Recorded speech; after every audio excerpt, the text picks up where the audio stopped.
Сәлем достар, бұл видеода қолтықтағы тершеңдік пен жағымсыз иістен 3 күнде құтылудың жолын айтатын боламын.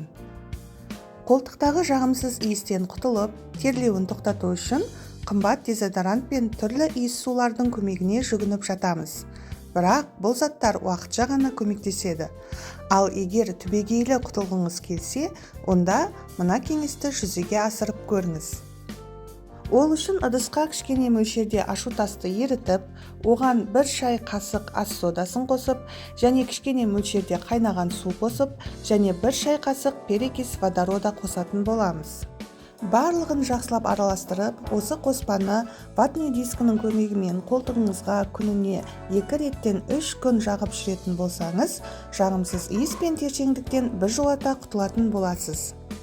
Ашутас дегеніміз не және оны қайдан табамын деген жандар болатын болса, ашутасты аптекадан немесе базардағы түрлі дәмдеуіштер, дәндер сатылатын жерден таба аласыздар. Ашутас ол осындай тас күйінде және ұнтақталған түрінде де бола береді. Ашутас ол терлеу кезінде пайда болатын жағымсыз иісті кетіруге арналған жоғарғы тиімді құрал. Ашутастың артықшылығы оны қолданған кезде тері тесігі бітелмейді.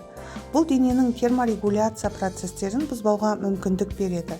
Сондай-ақ, ашутас бактериялардың көбеюін едәуір баяулатады және жағымсыз иістің негізгі себебі болып табылатын олардың қалдықтарын жояды.